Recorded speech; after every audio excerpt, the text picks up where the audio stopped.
Now, my next guest has been spinning records on the Irish airwaves for half a century. He was the first voice to be heard on 2FM in 1979. Since then, his popularity has never waned. He's a true legend. Would you please give a really warm welcome to Ireland's favourite DJ, Larry Gogan.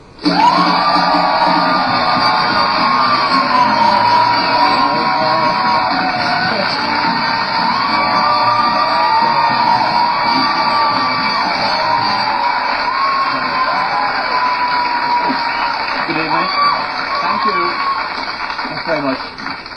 Good evening. Hi Larry, how are you? I'm very well, Brendan, and yourself? Yeah, good, good. So 50 years you're at it. Yeah, and in May, it's hard to believe it, I can't believe it myself, that I started in May 1961. And that's 50 years, isn't it? Yeah. It is 50, I think. Yeah. We had a shop in Fairview, and this girl used to come in called Maura Fox, and she was a producer of radio programs. Somebody told me, so I asked her, I said, I want to be a DJ.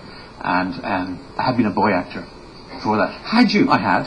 What kind of a boy actor? I was a professional boy actor. I don't mean to sound so surprised. I was about 12, I think. Yeah. Right. My Uncle Paddy was the manager of the Queen's Theatre. They were looking for boys for a play in the Gaiety, and I got this part in Life Would Follow, it was called.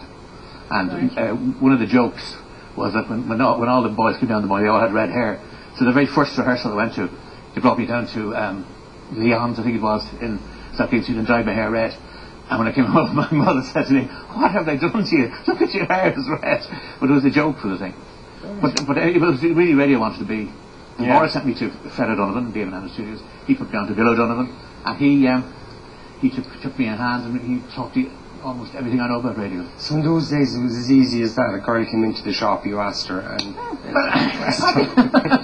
probably wasn't that easy, I suppose, in a way. No, well, of course you had the talent. No, of course, yeah. As we found out over the next 50 years. Yeah. No. So, what was it like 50 years ago? What was the setup back then in radio? A long time ago. It was completely different. I mean, today, like in 2FM, we play everything out of computers. You know, we don't have. Well, you can play a CD if you want to, but it's all in a computer. In those days, you dropped the needle on the record. You know, you had a 45, and dropped the needle, brought it around to a little dot, pushed the thing up and up again. And before that, again, you went and touched them. There was fellas called disc operators who actually put on the records for you. You know. And so, what kind of a show were you doing? They were sponsored programs. Do you remember sponsored programs? Oh, some of the older ones don't remember. You don't remember sponsored programs? I know what they were. Yeah, but I don't. There were quarter-hour programs. There's about 60 of them on every week. Yeah. And every day. And I mean, it's on a week on RTE, and they were sponsored by different people, like, you know, Jacobs. Frankie Byrne used to do the program with Jacobs, that kind of thing. And I did pop program, Mystic Nylons, the magic of Mystic. Right.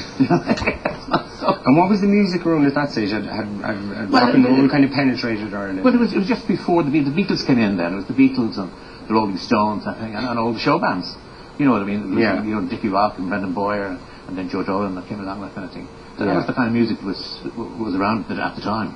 So the foreign stuff hadn't really kind of started. No, the foreign stuff was big, but the show bands were huge. I mean, show bands were absolutely huge in Ireland. You know, and we had our own kind of even in the top 10 sometimes.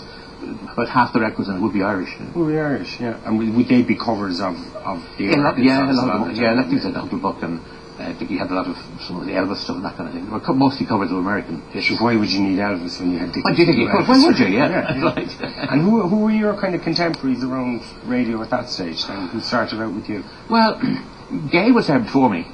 He's longer on the air. And people like Mike Murphy came along, Brendan Balfe, and all those kind of people, Ken Stewart.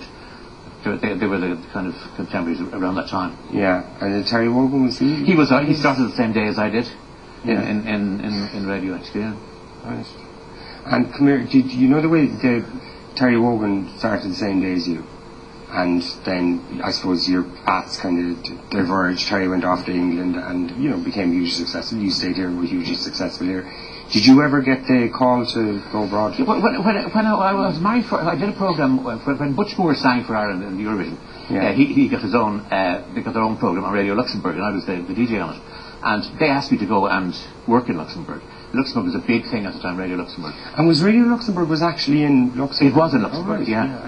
A lot of the stuff was recorded in London and sent over. Okay. And I was only married at the time, and I said to Florrie, would you like to go to Luxembourg? And she said, where is Luxembourg? I said, it's a little country beside France. And she said, no, I don't want to go there. So I never went. And I was later on I was asked to go to BBC one time, all right.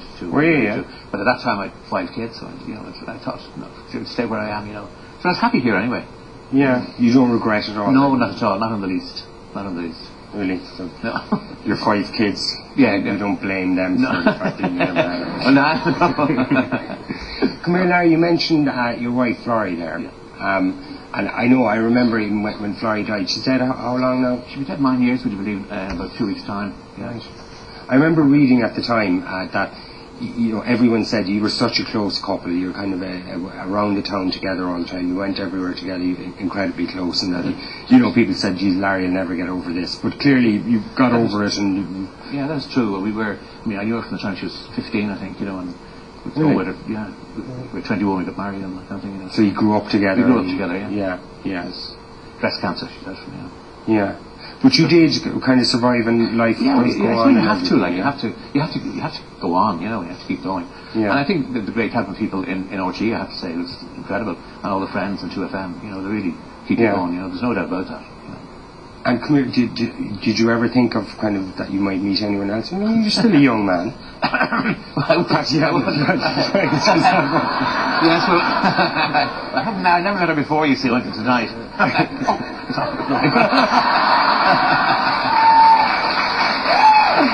You never know. One never knows.